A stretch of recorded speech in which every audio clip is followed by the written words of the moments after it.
Hey everyone, welcome back to Sakura, Sikhi, and Strength.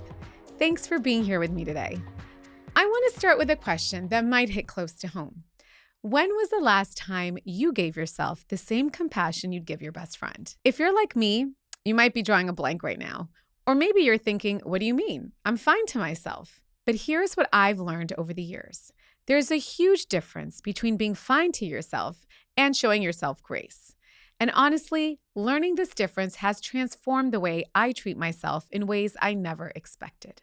So today, I want to talk about grace, not the kind where you move elegantly through a room, but the deeper, more transformative kind. The kind that allows you to forgive yourself for being human. The kind that lets you stop carrying around guilt for choices you made even when you didn't know you were making them.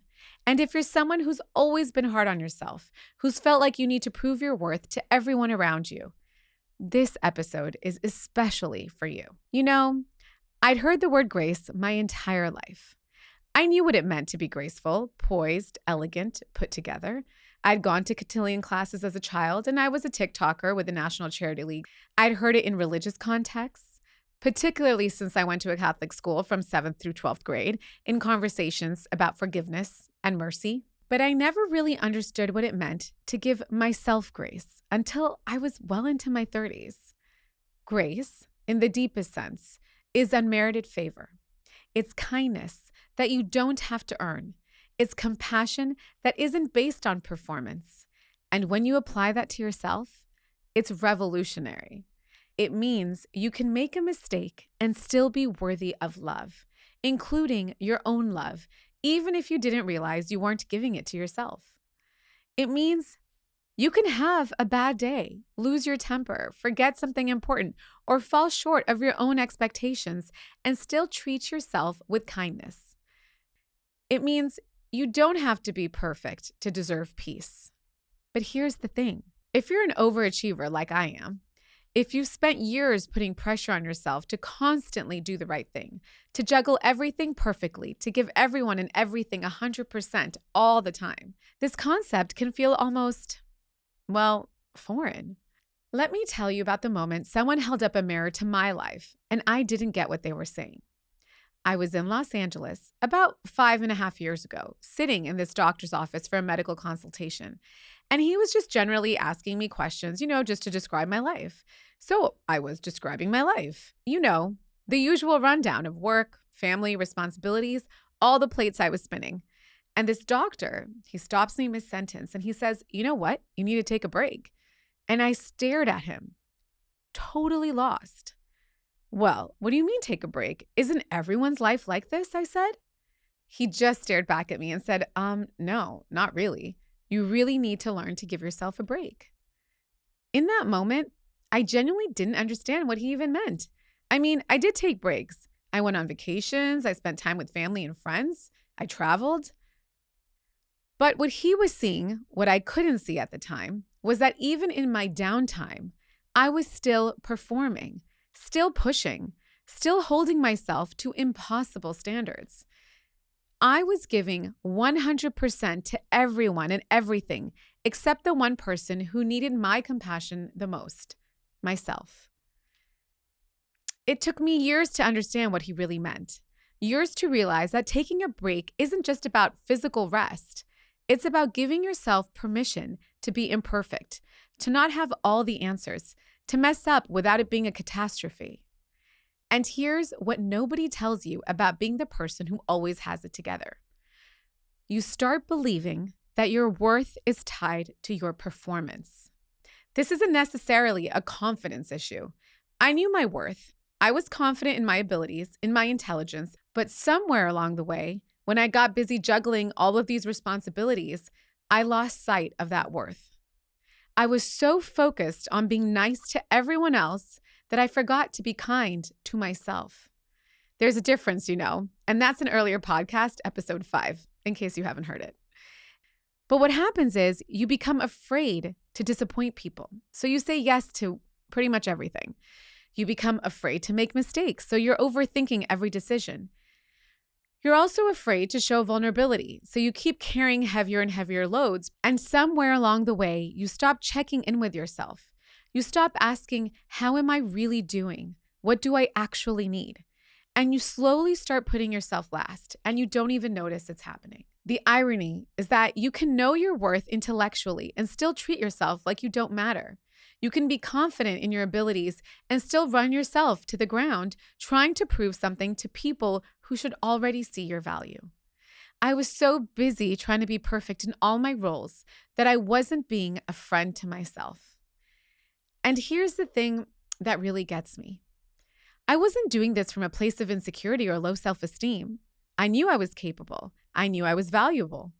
But I got so caught up in being nice and in making everyone else's life easier that I just stopped being kind to myself. The cruel irony, all that striving, all that perfection seeking, it doesn't actually make people love you more. Because when you're constantly trying to prove yourself, when you're making excuses for other people's bad behavior, you're teaching people that your needs don't matter. You know, Maya Angelou actually said it best. When people show you who they are, believe them the first time. But when you're someone who's always giving people the benefit of the doubt, when you're empathetic to a fault, this can be one of the hardest lessons to learn. Here's what I wish someone had told me when I was younger. You don't need to prove yourself to people to get their love and affection. If someone knows you, if they see your essence, if they value you, they should know how to show it. And if they don't, that's not your problem to solve. The only people you're responsible for teaching, in my opinion, are your children. And even then, only up to a certain point. You do your best, you give them the tools, and the rest is up to them. You know, there are some people in the world who are just plain cruel or manipulative. Sometimes you also stick around too long, and you give too many chances, and you make too many excuses. But staying in those situations isn't kindness. It's self-abandonment. So how do you come back to yourself? How do you forgive yourself for the ways you've been unkind to your own heart? First, you have to get honest. Really, brutally honest. Maybe you stayed in situations that weren't good for you because you were afraid of not meeting societal expectations or thinking that was the way things are done. Maybe you said yes to things that drained your energy because you were afraid of disappointing people. Maybe you criticized yourself in ways you would never criticize a friend. Maybe you put your dreams on the back burner because someone else's needs seemed more important. This honesty, it's going to hurt. In fact, I would say it was actually pretty brutal. But here's what I learned. You can't heal what you don't acknowledge. The process of forgiving yourself starts with seeing yourself clearly, not to judge, but to understand, to have compassion for the person who was doing the best she could with the tools she had at the time. And I had to forgive myself for being so busy trying to be nice that I forgot to be real. And most of all, I had to forgive myself for believing that my worth was something I had to prove rather than something I inherently already possessed. So how do you actually do this work? How do you start showing yourself grace? Well, you start by checking in with yourself regularly. And I mean really checking in. Not how's your day, but how is your heart? What do you need right now? What would feel loving? You can do this through journaling, through meditation, through prayer, or just by talking out loud to yourself. The method doesn't really matter. It's the intention that does. When you catch yourself being self-critical, pause and ask, would I talk to my best friend this way? If the answer is no, then try again. And practicing no to things that drain you, even if it disappoints people. Practicing yes to things that nourish you, even if it feels selfish. And remember, choosing yourself isn't selfish. Sometimes it's necessary. You can't pour from an empty cup, and you can't love others well when you're not loving yourself well. Here's what I want you to know.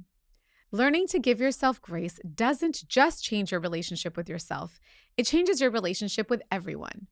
When you stop trying to prove your worth, you attract people who already see it. When you stop tolerating bad behavior, you make room for people who treat you well. When you start honoring your own needs, you teach others to honor them too. The kindness you show yourself ripples out into every corner of your life. So this week, I want you to try something. Give yourself the same grace you'd give a dear friend. Remember that you are worthy of love, especially your own. You don't have to earn your place in this world. You're already enough, exactly as you are. And before you go, if today's conversation resonated with you, I'd be so grateful if you could share this episode with someone who might need to hear it. You know that friend who's always hard on themselves? The one who gives everyone else grace but never themselves? Well, send this their way. And if you're getting value from these conversations, please take a minute to rate and review the podcast. Those reviews really help other people find us. And it's how we build this community of people who are committed to growing stronger together. I also love hearing from you directly. If you have a story to share, a question you want to tackle in a future episode, or you just want to connect, reach out to me at hello@sakurasikhistrength.com or DM me at sakurasikhistrength on TikTok or Instagram. Until next time, keep building that strength and remember, you're already enough exactly as you are.